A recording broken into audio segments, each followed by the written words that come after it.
목에서 쇠맛이 날 때까지, 귀에서 피가 날 때까지 탈탈탈 털어드립니다. 뉴스 투마치 덕과 세 분이에요. 최선호 SBS 논설위원, 강찬호 중앙일보 논설위원, 김준일 사평론가입니다. 안녕하세요. 네, 안녕하세요. 어제 했었던 선고 얘기 하나만 볼게요. 건진법사 전성배 씨, 김건희 여사에게 통일교칙의 청탁과 금품을 전달한 혐의 1심에서 징역 6년 받았거든요. 검찰 구형을 5년인데 그렇죠. 더 세게 나왔어요. 근데 김건희 여사도 같은 걸로 재판받았잖아요. 받은 쪽으로. 근데 1년 8개월이거든요. 대부분 이제 뇌물이든 금품은 준 사람보다 받는 사람이 많이 나오는 건데 이거 왜 이렇게 된 거라고 보세요? 일단은 아마 전성배 씨는 예. 판사 잘못 만났다 이렇게 생각 많이 할 것 같은데 예. 김건희 씨 재판했던 이제 그 우인성 재판부 같은 경우에 뇌물로 볼 수 없다. 예. 그렇게 판단한 게 뭐냐면 4월에 800만 원짜리 샤넬백을 받지 않습니까? 그리고 7월에 이제 1,200만 원짜리 샤넬백에 6,200만 원짜리 그라프 목걸이인가 이렇게 받지 않습니까? 근데 4월에 받은 거는 이거는 뭐 청탁 의도 이런 게 없었다라고 인정하지 않았거든요. 근데 이번에 이제 이진관 재판관 같은 경우에는 이것도 이중관 부장이에요? 그렇습니다. 이번에 이진관 부장이 그게 포인트예요. 판결을 했고 이거 전부 다 묵시적인 청탁의 의도가 있었기 때문에 그 4월부터 전부 다 합쳐서 이건 일관되게 하나의 청탁의 의도가 있었던 걸로 보인다 이렇게 판단을 했기 때문에 말씀하신 대로 이제 구형 5년보다 더 센 6년이 나왔죠. 그래서 이 부분에 대해서 아마 전성배 씨는 계속 그런 생각하고 있을 겁니다. 지금 가서 판사 바뀌면 좀 달라지지 않을까 뭐 이런 생각할 것 같습니다. 이게 제가 좀 더 설명을 드리면은 김건희가 세 가지 혐의로 받았는데 도이치모터스하고 명태균 정치자금법이 무죄가 나왔으니까 오직 이 건진하고 똑같이 비교할 수 있어요. 게다가 혐의 자체가 똑같아요. 알선수재.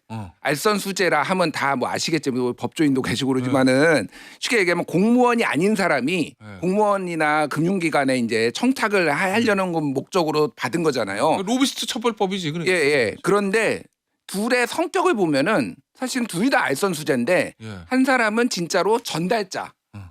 전달만 한 사람이잖아요. 그리고 김건희는 사실상 V0로서 이거는 뇌물죄나 마찬가지예요. 그거를 처벌할 규정이 없기 때문에 알선수재로 한 거잖아요.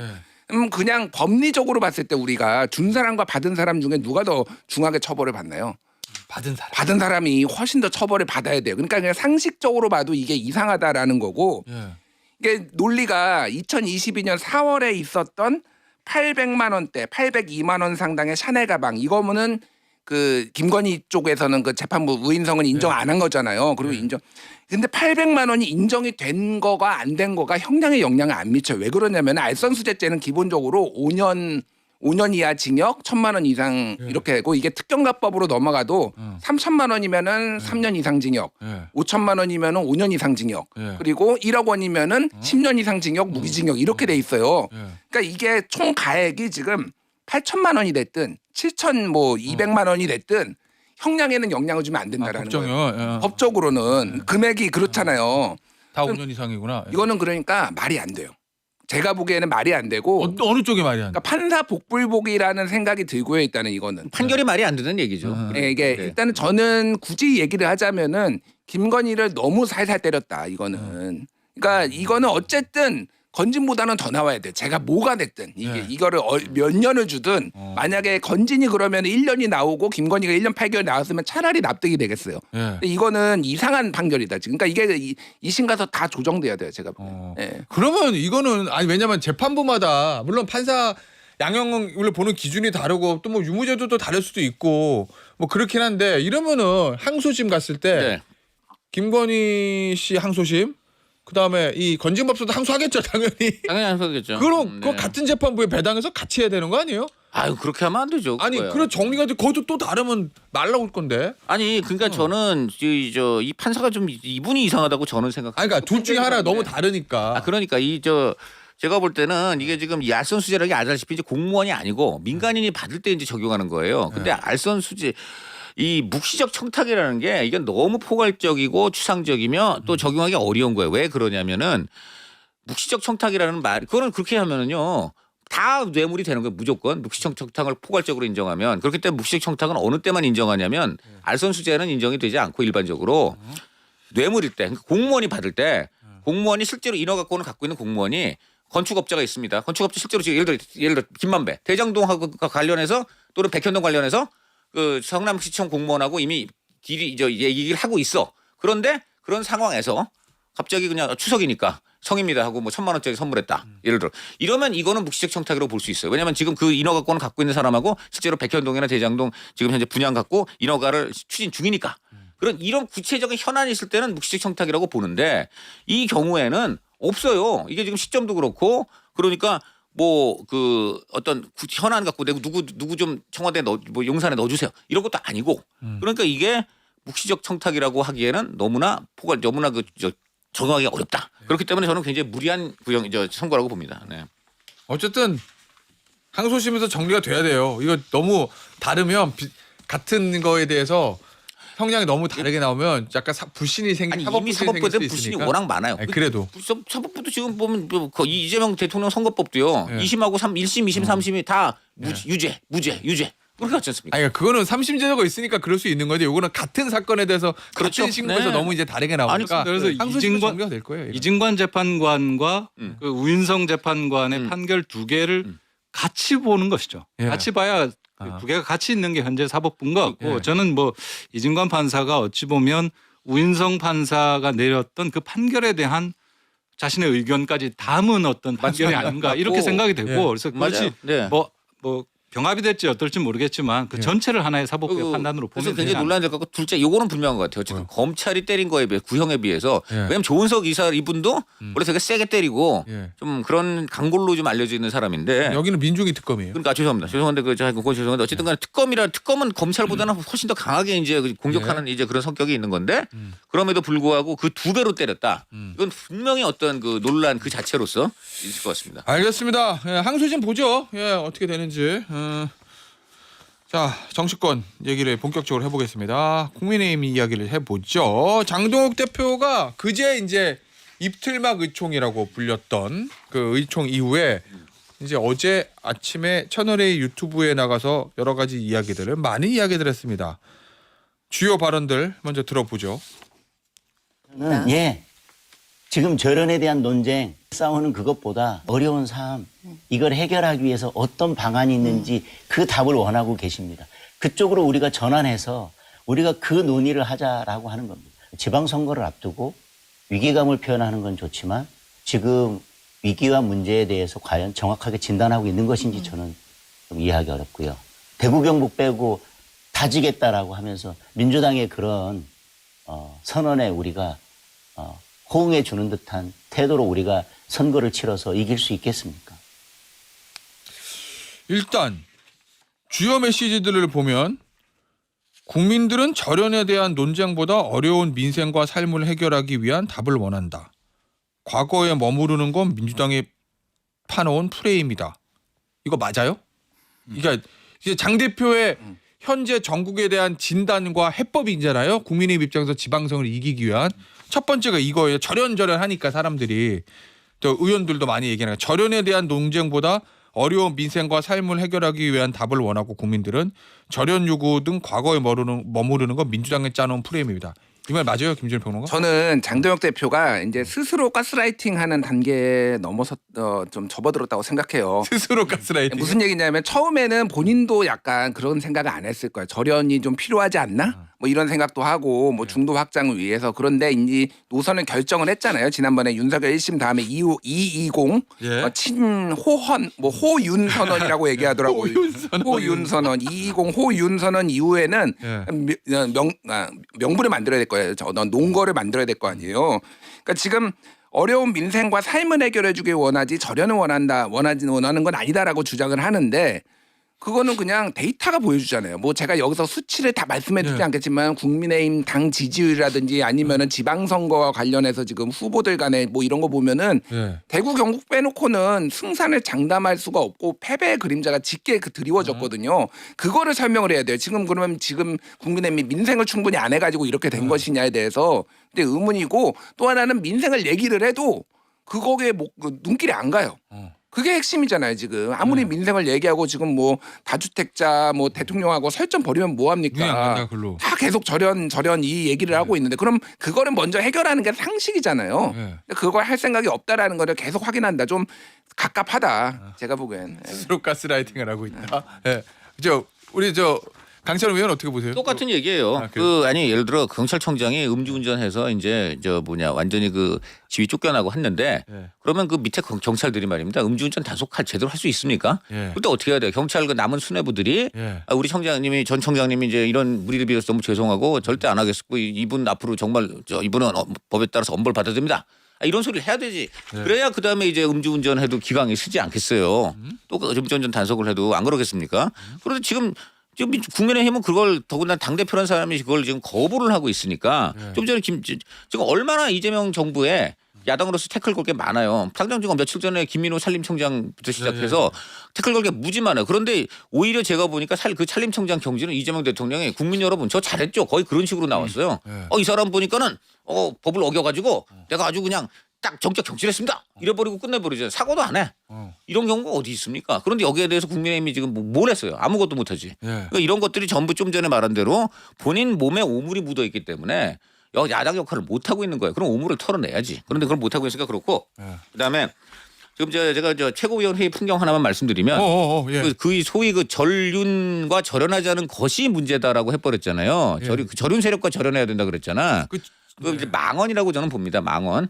근데 이런 망언 사태 다음 날 최고위원 회의 열었는데 그 양양재 최고위원이 그랬대요. 좀 완곡하게 대표님이 말씀을 하시면 논란이 자꾸 벌어지고 하니까 열을 말씀하시고 싶어도 8, 9을 참으시라 그랬어요. 이거 완곡한 표현이거든요.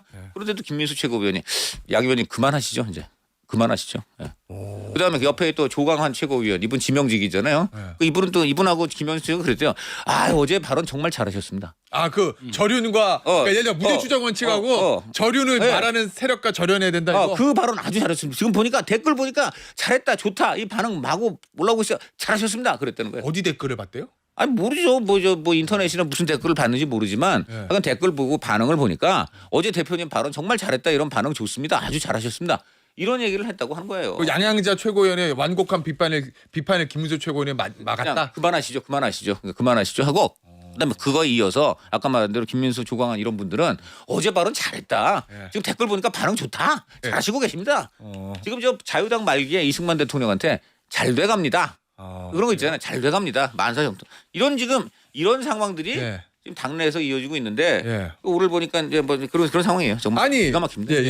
그 장동혁 대표는 그래서 뭐 민생과 삶을 해결하기 위한 답을 원한다 이렇게 자꾸 이야기하시는데 전륜이라는 거는 우리가 보통 이제 선거 이야기할 때 뭐 인물 구도 정책 이런 것 중에서 결국 구도가 제일 중요하다라고 하지 않습니까?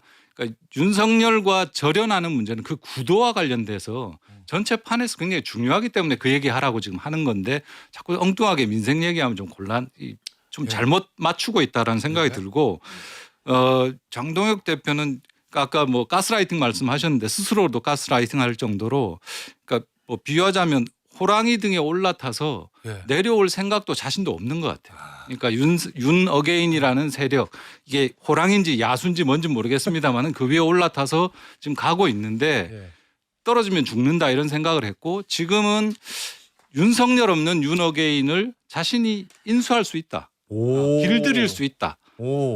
이런 자신감 이게 가스라이팅인지 뭔지 모르겠습니다만 그런 단계까지 좀 가 있는 게 아닌가 싶습니다. 그게 그 윤석열 지지 세력과 함께 가야 된다라는 의견이 71%다라는 의 총장의 발언으로 자신이 보고 싶은 것만 보는 자신이 이 상황을 유리하게 해석하기 위해서 보고 싶은 것만 보는 단계로까지 나간 게 아닌가 그렇게 보여집니다. 그게 이제 장 대표의 속내란 말씀이신 거잖아요. 그렇죠. 윤석열 전 대통령이 없는 윤어게인 세력을 내가 인수하겠다. 그렇게 보여집니다. 주인 없는 회사를 지금 싸게 먹을 수 있다. 근데 문제는 오너나 리더는 방향을 결정할 수 있는 게 오너나 리더잖아요. 그렇죠. 그러면 지금 윤어게인 위에 올라타 있는 장동혁 대표가 방향을 결정할 수 있느냐? 그렇게 보이지 않거든요. 그러니까 호랑이가 가고 싶은 대로 그냥 가는 거잖아요. 얹혀 있는 거라 말씀하시죠. 그렇습니다. 지금 현재로서는 얹혀 있는 상태로 보입니다. 그 말씀하신 거 조금만 보태면은 그 이제 문화일보 전 기자죠 허민 허민 전 기자가 이제 칼럼을 쓰는데 허민의 정치 카페 이게 지금 장동혁 대표의 지금 마인드 이거를 조금 좀 잘 반영을 하고 설명을 있다. 해놓은 그거예요. 제목을 한번 읽어보시면 좋겠어요. 장동혁의 전략적 절윤, 윤석열 과거화로 보수 재구성 시도 뭐 이런 거거든요. 이게? 그러니까 쉽게 얘기를 하면 이런 겁니다. 그러니까 지금 장동혁 대표가 왜 이렇게 하고 있느냐라는 거면은 전윤을 지금 이렇게 하는 것 자체가 오히려 윤석열을 계속 현재로 소환해가지고 보수가 더 어렵게 된다라는 인식을 가지고 있고, 그러니까 지금은 윤석열의 지지층을 아주 부드럽게 스무스하게 장동혁의 지지층으로 지금 이동시키는 과정이다. 이런 식으로 이제 해석을 한 거예요. 그러니까 뭐 이거를 장동혁을 적극적으로 좀 지지하는 스탠스기는 한데 이제 좀 해설 성격이 강해요.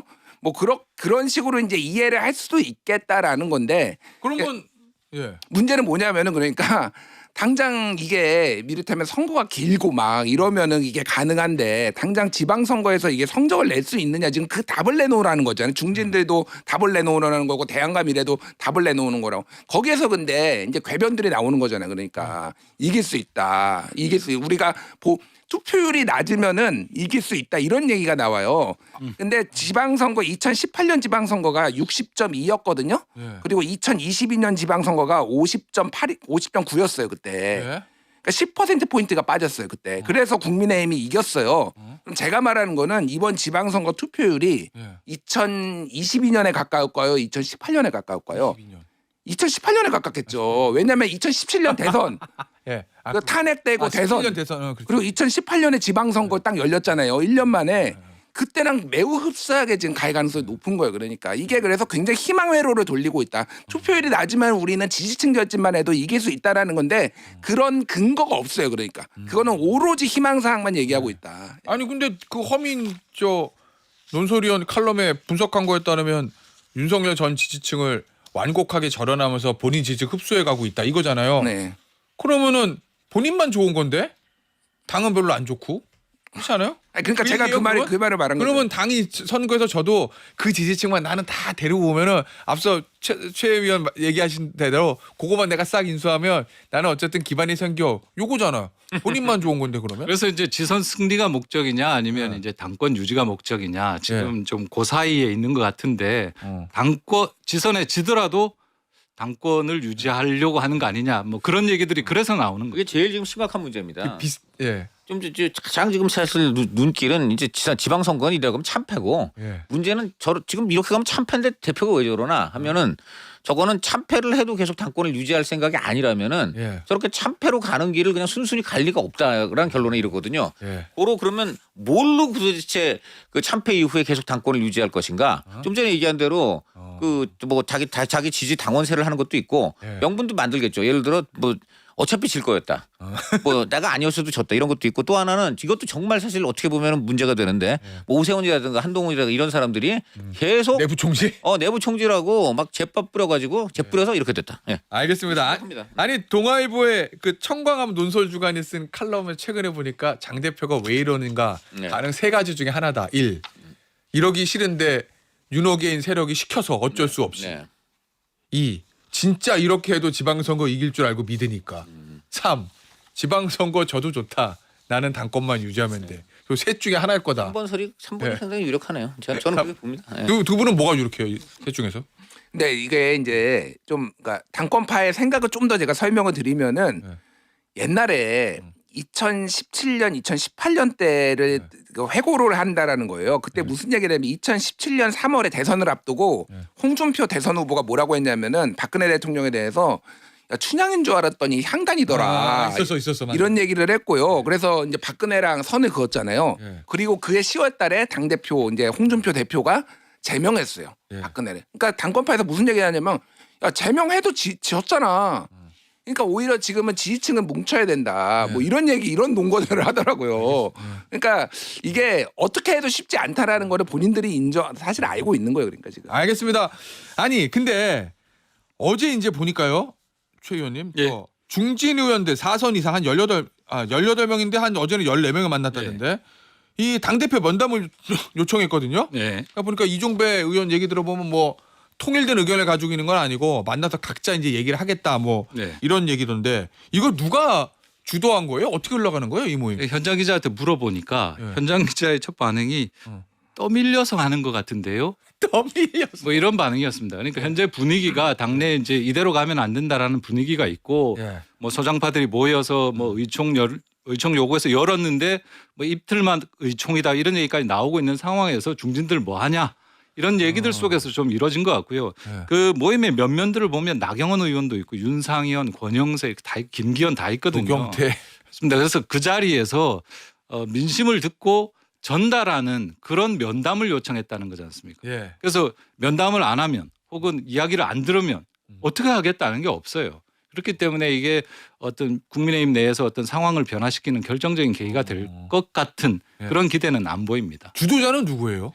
주도자는 잘 모르겠습니다. 지금 현재 딱히 내가 했다라는 말은 지금 안 들립니다. 그러니까 예를 들면 거기 가서 조경태 의원은 장 대표 물러나시오 이렇게 얘기할 거고 윤상현 의원은 참여는 하긴 해야 되는데 전쟁 중에 장수 바꾸면 안 된다. 그 각자 얘기하고 오는 거잖아요. 그렇죠. 그러니까 여기서 하나로 모였다라는 게 하나로 모여서 이렇게 갑시다라고 장동혁 대표한테 말하려고 하는 게 아니에요. 예. 이대로 가면 안 된다 정도는 공감이고 이런 얘기 저런 얘기 한 사람들이 있어서 이 얘기를 다 같이 들고 면담을 했으면 좋겠다.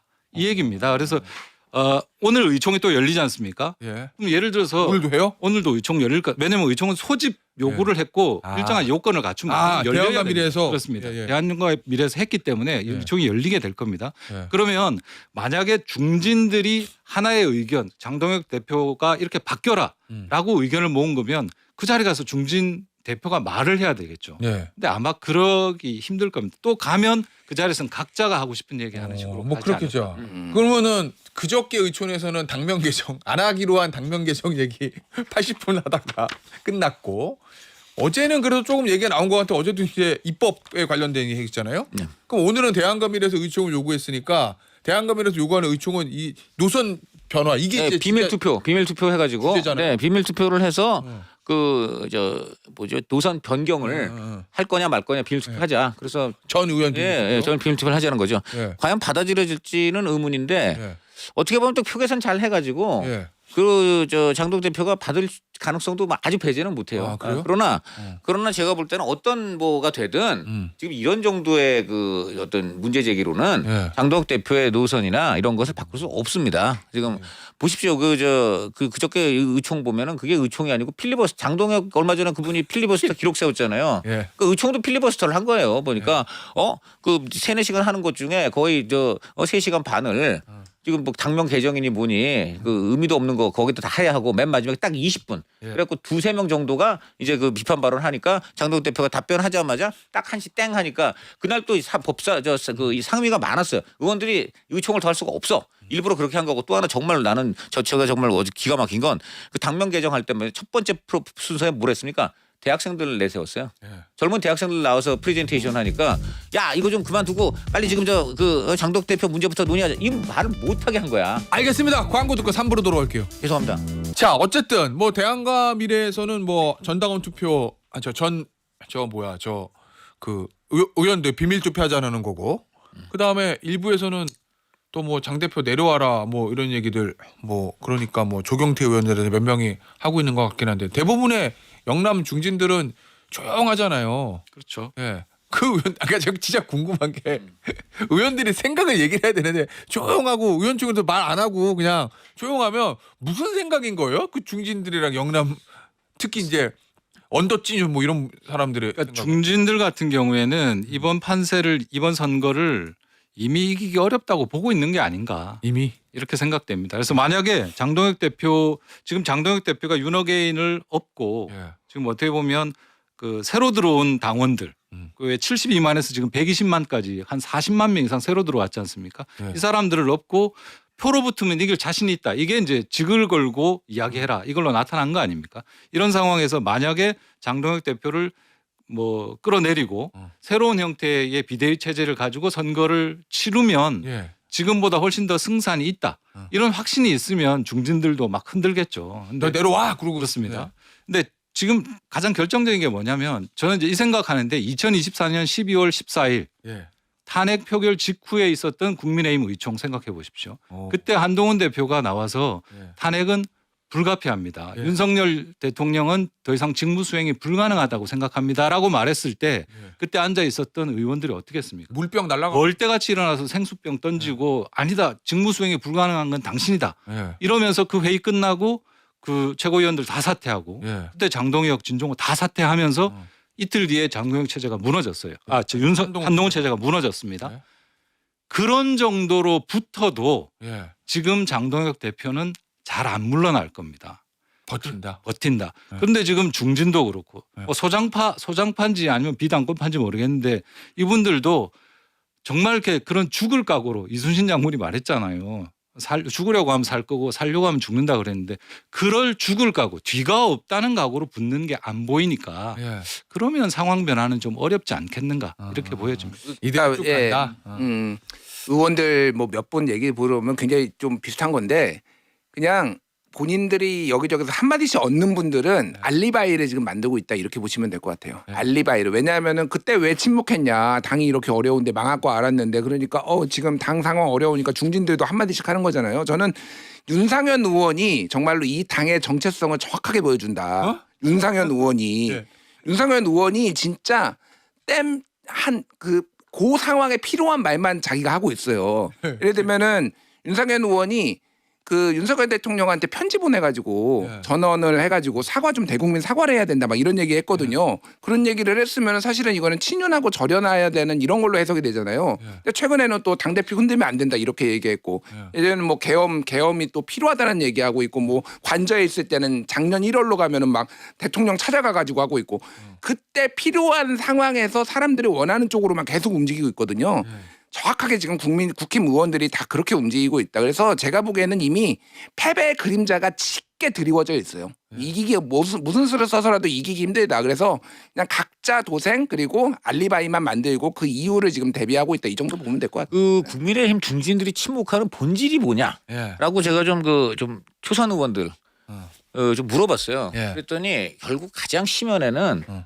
본인들의 행적이 뒤에 딱 걸린다는 겁니다. 그러니까 또 계엄 윤준선 계엄 때리고 나서 예. 그다음에 다시 이제 그 1월 헌재 탄핵이 좀 늦어지는 판결이 늦어지는 그 과정에 무슨 일들이 있었습니까? 윤어게인 세력 급부상하고 예. 윤 대통령 지지율 갑자기 막 올라가고 그 이 사람들은 어떻게 했습니까? 관저 찾아가가지고 앞에서 막 그 윤 대통령 지지 응원하는 모습 보이고 그거 40여 명 되잖아요. 다 공범이라는 얘기. 다 그러니까 그때 그 행적들이 예. 지금 여전히 본인들의 뇌리에 있는 거예요. 근데 지금 와가지고 이제 절연합시다. 맞습니다. 확실하게 절윤하고 뭐 중도로 갑시다. 이런 얘기를 하자니 뒷목에 땡기는 겁니다. 본인들 스스로가 그걸 먼저 본인부터 그러니까 절과거해야 돼요. 본인들이 본인 스스로가 본인의 행적을 절과거를 하고 그리고 절윤을 외쳐야 되는데 절과거할 용기가 없지. 예. 그러니까 어정쩡해서 하게 지금 김윤일 평론가 얘기한 대로 알리바이 정도나 만들면서 그냥 이번에 지고 가자는 건데 저는 지는 거 뭐 어쩔 수 없을 수 있습니다. 자 그런데 국민이 뭘 보냐면요. 어떻게 지느냐를 봐요. 그래도 정말 국민을 위해서 정권을 견제하기 위해서 정말 목숨 걸고 싸우다가 지는 것과 어차피 질 건데 뭐 그리고 진 다음에 이제 내가 어떻게 하는 게 내 정치적으로 유리한데 이런 계산이 보이게 그냥 져버리는 거는 예. 그것도 엄청나게 땅과 하늘의 차이가 있다. 저는 그런 얘기 들었어요. 누구라고 얘기는 안 하겠는데 대한과 미래 소속의 한 의원한테 왜 조용하냐 그랬더니 어차피 지방선거로 끝났다. 지금 장 대표를 내리고 비대위를 해도 어렵다. 근데 만약에 장 대표를 끌어내리고 비대위가 떠서 지방선거를 지면 장 대표 측에서 이거 봐. 내가 하는 대로 놔뒀으면 이겼을 건데 니들이 나 흔들어가지고 지도체제 마지막에 흔드니까 진 거 아니야. 그리고 선거 패배 책임을 다른 데로 돌리면서 그다음 지방선 전당대회 윤호개인 데리고 또 나오려고 그럴 거다. 차라리 그냥 놔둬서 근데 지방선거 패배와 함께 장 대표를 영원히 보내는 게 낫다. 뭐 이런 판단한다는 그런데 이 얘기는 얘기를 누가 하더라고. 무능한 가장을 쫓아내기 위해서 일단 우리 집 전체가 파산을 하는 거를 그냥 아예 그냥 걸자 이건데 이게 정상적입니까? 그건 그렇지는 않다고 봐요 저는. 그렇게 하면 안 되는 거지. 네. 알겠습니다. 예. 민주당 얘기를 해보도록 하죠. 지금 민주당의 가장 뜨거운 동네 어디? 계양을. 계양을은 아시겠지만 송영길 예. 전 대표가 5선을 했던 텃밭이고 그런데 갑자기 이재명 대통령이 지난 대선 진 이후에 당대표 된 다음에 송영길 대표가 서울시장 나간다고 거길 비워주면서 네. 이재명 당시 이제 대표가 의원이 됐고 이번에 대통령 되면서 비었잖아요. 그렇죠. 김남준 대변인 나가는 걸로 누구나 알고 있었어요. 근데 송영길 대표가 살아 돌아왔어. 항소심사 부재, 네. 복당 신청, 이사. 네. 누가 가요 거기? 예? 송영길 전 대표가 일단 결론부터 누가 갈 것 같아? 저는 송영길 전 대표가 가게 될 거라고 예, 봅니다. 김조희 평론가는요. 저도 송영길. 예, 최선우 그럼 의원. 저는 김남준으로 걸겠습니다. 오, 야, 오늘 얘기 이제 됐습니다. 예. 이거 놓고 이거 당연히 다 기록되니까 예. 저 뭘 거시겠습니다. 네. 아 장동혁이야? 뭘 건다고 그랬어? 아니지 원래 이거 한동훈 법무부 장관 시절에 예. 우리 저 김의겸 의원님 예. 저보고 무슨 청담동 술자리 말도 안 되는 얘기 하셨는데요. 제가 정관직이니 뭐 다 걸겠습니다. 예. 우리 아니, 의견 의원님은 뭐 거시겠습니까? 잠깐만요. 그러면 김남준 설부터 들어볼게요. 아니 왜냐하면 저는 사실은 김남준 대변인이 바로 안 나올 줄 알았거든요. 왜냐하면 제 생각에 송영길 대표는 대통령이 마음에 빚이 있는 거 맞잖아요. 예. 그러면 그 지역구의 주인이었던 송영길 대표가 살아 돌아와가지고 복당 신청하고 나 거 공천 신청할 테니까 경선 해달라고 막 당에서 안 해줄 수도 없을 거고. 근데 그러면 김남준 대변인이 현실적으로 이기긴 쉽지 않을 거고 송영길 전 대표한테. 그러면은 뭔가 좀 조율을 하고 나올 줄 알았는데 바로 그냥 사표 내고 개항을 갑니다. 그래서 와 믿는 구석이 있나? 막 이 생각도 들고. 만약에 이제 개항을 해서 경선을 하거나 이러면은 송영길 전 대표가 당연히 이기죠. 네. 거기서 5선을 했지 않습니까? 그럼요. 그러니까 뭐 그런 방식으로 접근해 가지고는 이건 뭐 풀릴 문제는 아닌 것 같고요. 예. 근데 이제 저는 김남준 대변인이 청와대를 떠나면서 개항을 얘기는 안 할 줄 알았는데 예. 개항을로 갑니다라고 말을 했어요. 청와대 떠나면서 인사하면서. 예. 혼자 개인이 자가 발전해서 할 수 있는 얘기인가요? 지금 상황에서? 어. 그건 아닌 것 같아요. 그러면 어느 정도 자신감이든 정리에 대한 어떤 실마리든 이런 건 가지고 있기 때문에 이 말을 한 게 아닌가 이렇게 생각이 되는 게 하나가 있고 대통령이나 정청래 대표가 정리해줬을 거다. 해줄 거다라는 기대감일 수도 있고 어느 정도의 그런 부분에 대한 판단이 없이 혼자 그 말을 먼저 할 수 있겠는가 이런 생각이 있고 그다음에 또 하나는 뭐냐면 맞아요. 송영길 지금 뭐 특히 송영길 전 대표 가족에서 지금 상황에 대해서 감정적으로 굉장히 좀 불만이 있다 이런 얘기 계속 나오지 않습니까? 네. 충분히 그럴 만하죠. 그리고 이재명 대통령을 위해서 사실은 지역구도 내놓고 뭐 서울시장 나와서 떨어지고 그다음에 이제 굉장히 고초를 겪다가 어찌됐건 사법적으로는 무죄 판결을 받고 돌아왔으면 예. 개항을 주는 게 인지상정 아니냐라는 그런 감정이나 이런 건 뭐 충분히 예. 설득력이 있다라고 생각이 되는데 한 가지 이겁니다. 지금 송영길 전 대표가 돌아와서 당에서 하려고 하는 일이 뭡니까?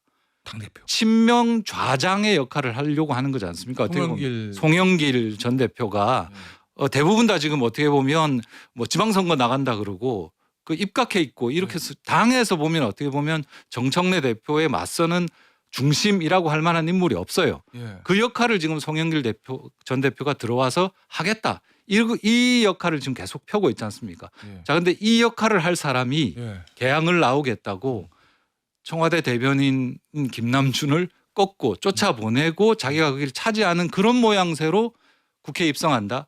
그 역할을 할 수 있을까요? 아. 저는 그렇기 때문에 송영길 대표가 결국은 다 좀 끌어안는 형태의 의사결정을 할 가능성이 높다. 뭐 전 그 두 가지 때문에 자리 하나 놓고 싸우는 게 아니라서. 잠깐. 그러면은 송영길 대표가 친명 좌장 역할까지 하고 다음 전당대회도 나갈 거니까 지금 품기 위해서 개항을은 김남준 대변에게 양보하고 본인이 연수 갈 수 있다. 저는 오히려 이제 그 그림이 조금 더 자연스러워 보인다라는 생각입니다. 알겠습니다. 저는 근데 이거 이 지금 송영길 그 의원님 이제 의원님 말씀이 마치 그 김남준 나가는 게 아무 문제가 없다. 아무 문제가 없으니까 송영길 전 대표가 아주 과감하게 끌어안는 모습을 취해야 된다. 이 말 자체가 문제가 있는 거예요. 아니 김남준 나가는 게 왜 문제가 없습니까? 그 자체가 문제가 있는 거지. 좀 전에 말한 대로 첫 번째 논리를 본인도 얘기했잖아요. 아니 인지상정.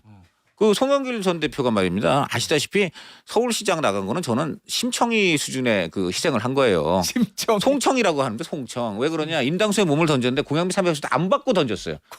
그러니까 이게 뭐냐? 원래 인천 당연히 그 의원입니다. 인천시장도 하고 인천 사람이야. 근데 왜 서울시장 나가면 그때 논란이 많았잖아요. 그리고 설명도 안 돼. 그리고 제일 설명이 안 된 건 사실 이재명 당시 이제 그때는 패배한 대선 주자죠. 이분이 사실 어디 나가야 됩니까? 분당 나갔어야 돼요. 그래서 안철수 의원 자기 지역구 아니에요. 그 성남 아닙니까? 거기 나가야지. 경기도지사였으니까 경기도에 나가야지. 근데 왜 인천 계양을 해 나가요? 누가 봐도 거기는 민주당 세가 강한 데인데 당선 가능성이 높은 곳 왜 나가? 거기서부터 이 그 서울시장 나가지 말아야 될 사람이 서울시장 나가고 인천 계양을 출마하지 말아야 될 사람 경기도에 나가야 될 사람이 나간다. 너무 많았어요. 이건 왜 그런 일이 벌어졌냐?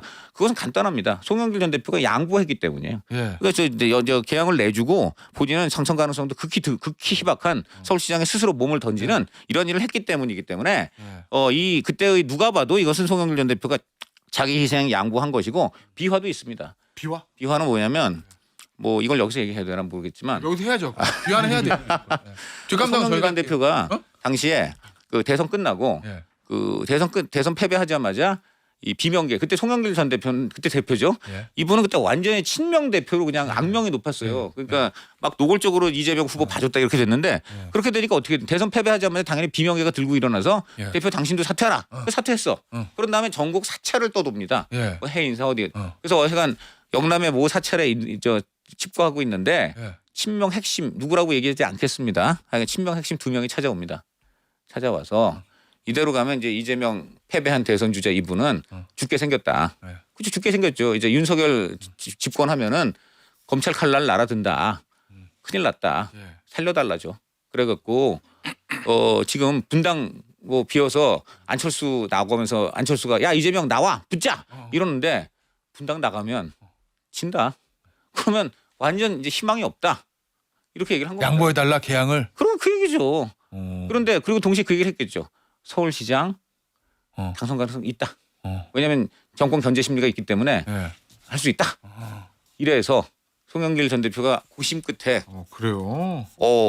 진짜 어떻게 보면 예수 그리스도의 마음 정도 이건 제가 기독교도 놀라겠네. 하여간 심청의 마음이 된 거라고 봅니다. 왜냐하면 그 본인이 서울시장 솔직히 욕심이 있었다는 얘기도 있어요. 그런데 당선 가능성 낮은 거 사실이죠. 예.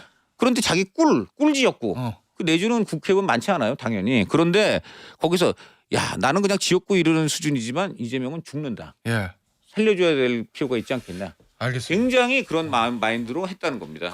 이번에 왜 송영길 대표가 나갈 수밖에 없는지는 좀 이따가 바로 이거 자체가 예. 이거 자체가 엄청난 희생을 해준 거잖아요. 이재명 대통령 쪽에서 그걸 다 당연히 본인 그 친명 핵심 희생에 대한 보은. 보은이라고 표현도 좀 보답, 그렇고. 보답. 그건 당연한 것이고요. 그러니까 그런 부분이 있어요. 그리고 이번에 하나 또 눈여겨보면 정말 재미있는 대목이 뭐냐면 조국당하고 정청래 대표가 합당을 하려고 할 때 예. 친명 강북구 최고위원이 한 마디 날린 게 있어요. 야 조국당하고 이렇게 합당할 거면 소나무당, 송영길 당하고도 합당하자 이랬단 말이에요. 예. 그러니까 그때 송영길 전 대표가 SNS 날려요.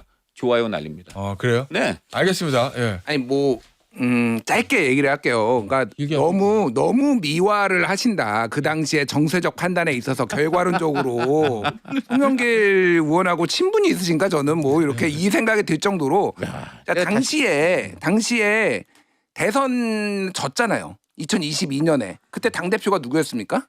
송영길. 대선 후보 누구였어요? 이재명. 그 두 사람이 다시 선거판에 나와가지고 2022년 대선의 연장판으로 만든 거예요. 지금은 이제 다 선거가 지났으니까 이거가 이제 뭐 미화도 되고 하는 거지만은 그때 서울시장 후보로 나오는 거를 다 반대했어요 그때. 왜 그러냐면은 아니 인천에서 5선 하시고 인천시장 하신 분이 왜 서울시장에 나와? 그럼 송영길 대표는 대선 패배도 있고 이제 자기가 정치적 위기에 몰렸으니까 돌파구를 서울시장으로 잡은 거야. 질 거는 알았겠죠. 근데 지는 것도 어느 정도 줘야지. 그때 오세훈 59%, 송영길 39%, 20%포인트 차가 나가지고 지자체장 기초단체장 싹쓸이 당했어요. 그러니까 제가 말하는 건 송영길 대표를 지금 비난하려는 게 아니라 이게 물론 송영길 대표는 일종의 이제 자기가 희생했다고 생각할 수 있어요. 이재명을 이제 원내로 진입시키기 위해. 근데 그거는 거래였지 일방적인 희생이 아니었다라고 보는 게 당내 주류의 시각이다. 그럼에도 불구하고 저는 송영길 대표가 받을 가능성이 높다라고 하는 게 일단은 권력 의지가 너무 강해요. 왜냐하면은 2심 선고 나기 전부터 소나무당 시절부터 야 계양 그거 원래 내 거야. 나 무조건 나가 이렇게 이미 주변에 다 얘기하고 다니고 바로 복당하고 지금 내가 친명 좌장이 되겠다 이 정도로 대통령은 등에 업고 지금 친명의 구심점이 되겠다고 이렇게 하고 있으니 매우 교통정리가 어렵다. 그래서 개항을 그냥 송영길을 주고 오히려 좀 새로운 이제 정치 의원으로는 신인인 여기를 좀 더 다른 카드로 쓸 가능성이 높아 이렇게 보여요. 한 가지만 제가 보충 설명하겠습니다. 뭐 제가 송영길 대표하고 개인적으로 친해서 그렇다는 건 좀 너무 그거야말로 근데 어제 너무 좀 이 나간 얘기시고. 며칠 전에 통화 한번 하지 않았어요? 그거는 이제 통화는 했습니다. 그건 통화는 했는데. 뭐래요? 뭐 말을 아끼죠. 당연히 네. 말을 아끼지만 아이, 있잖아요 몇 개 풀 거 느낌이 딱 그런데 지금.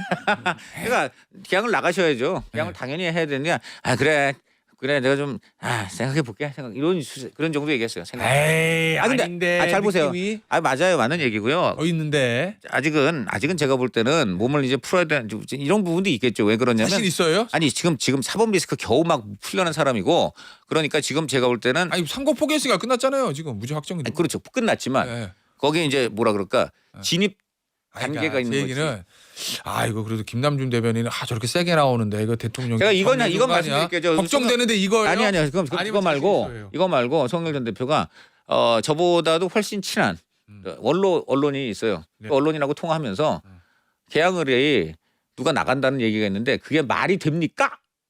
라고 아주 그 뭐라 그럴까 푸념 아주 이렇게 컴플레인을 했다고 합니다. 그 언론인한테 형님 그래요? 아니 계양을이 말이죠. 계양을이 어딘데? 그러니까 여기에 뭐 누가 나간다는데 이게 말이 되는 얘기입니까? 이런 얘기를 했다고 합니다. 그런데 요거는 분명해요. 좀 전에 당내 주류가 시각 뭐 그렇게 했는데 그게 아니고 친명들 얘기를 저도 직접 들었는데 친명들은 오히려 그러니까 그 원내 친명들, 친명 의원들이죠. 지금 송영길 대표가 빨리 와주기를 바라고 있습니다. 왜냐하면 지금 8월 이번에 이제 명청대전에서 이기긴 했지만 쉽지 않아요. 여전히 그 이제 정청래 대표가 8월 전당대회에서 칼을 갈고 있는데 자 그러면 지금 대항마는 김민석 총리가 유일해요. 그럼 김민석 총리가 이제 오게 되지만 김민석 총리 하나만으로 정말 그 이제 친청 세력 그 맞설 수 있겠느냐? 당의 좌장이 필요하다. 당의 원래 좌장하면은 친명 좌장하면 정성호 의원인데 이분은 이재명 대통령 사법 리스크 등등 때문에 서부 장관 가 있잖아요. 그것 때문에 지금 친명 세력이 그동안 정청래 대표 세력한테 당에서 밀린 이유가 그거예요. 그러니까 송영길 전 대표가 빨리 와서 송영길 전 대표는 좌장 역할을 하고 김민석 총리가 당 대표하면 8월 전당대회 이후 친명 그 당권 장악이 확실하게 굳어진다. 알겠습니다. 이재명 대통령 사법 리스크 때문에 정성호 장관이 법무부 장관으로 가 있다는 이제 강찬우 의원의 발언은 이제 강찬우 의원의 개인의 시각으로 주관적인 해석으로. 잠깐만 제가 분명 관리 등으로 얘기했습니다. 사법 리스크 관리 등 여러 가지 이유. 근데 위원님, 정청래 대표의 생각이 궁금해요. 왜냐하면 송영길 대표가 살아 돌아와서 다음 친명 좌장이 되는 건 좀 부담스럽잖아요. 그렇죠. 또 운동권 대선배국 거물 중에 거물이니까 김민석 총리를 상대하는 거랑 전혀 다른 판일 수도 있거든요. 전당대회에서. 지난주에도 한번 말씀드렸습니다마는 정청래 대표와 송영길 전 대표 사이가 그렇게 원만하지 않습니다. 뭐 최근에 갈등도 되게 많았고 제가 아까 뭐 어디로 갈까와 관련해서 말씀드린 거는 당위의 문제가 아니에요. 뭐 어디로 갔으면 좋겠다. 누가 더 명분이 있다는 얘기가 아니라 지금 현실적으로 각각의 플레이어들의 생각과 그 취재한 결과를 가지고 이렇게 흘러갈 것 같다라는 차원에서 말씀드린 거고요. 그런 점에서 정청래 대표가 계양을로 다시 송영길 전 대표를 보내는 그래서 이제 꽃가마를 씌워주는 쉽게 먹게 못하겠다. 그렇습니다. 그런 형태의 의사결정을 정청래 대표가 할 것 같지는 않습니다. 그래서 조금 더 어쨌든 당을 떠났다가 들어오면 원래 좀 페널티도 있고 이런 거기 때문에 조금 더 어려운 길을 정청래 대표는 송영길 전 대표에게 조금 더 어려운 길을 선택하도록 하지 않을까 이렇게 저 생각이 말을 조금 하면요. 저건 이겁니다. 오히려 직접 궁지에 몰린 정청래 대표가 친명 사이의 균열. 송영길과 김남준의 균열을 또 파고 들어가지고 친명 갈라치기를 할 가능성이 있다. 공천 그렇게 지금 그 얘기예요. 그 얘기. 너무 제가 그 얘기를 드린 건 아닙니다. 그 얘기도 들리는데 해석 이것도. 꿈보다 해보. 아니 근데 모든 걸 암투로 너무 해석을 하시는데 그렇게 두 명이 나왔으니까 선택을 해야 되는 문제잖아요. 그거를 누구를 선택하든 이거를 저는 근데 제일 갈라치기로 보는 도대체 거. 김남준 이분이 왜 정청래 대표한테 가서 그런 말씀을 드렸다라고 하는 얘기도 저는 좀 하여간 왜 그랬는지 그것도 궁금해요. 그 사람 통화했다는 거죠. 네, 그러니까. 정말, 네. 뭔 얘기했대요? 아니 그냥 뭐 격려했다는데 저도 이제 들은 거라서 제가 직접 뭐 한 건 일설에 의하면은 송영길 전 대표가 꾸짖었다 김남준. 근데 뭐 아니라고 얘기는 했어요 본인들은. 그런데 뭐냐면은 대통령을 지금 모셔야지 5개월 만에 지금 출마한다는 게 말이 됩니까? 뭐 이러면서 엄중하게 꾸짖었다는 얘기가 있더라고요. 그래요? 알겠습니다. 오늘 뉴스투마치 여기서 마무리할게요. 투마치 토커 세 분과 함께했습니다. 감사합니다. 네, 감사합니다.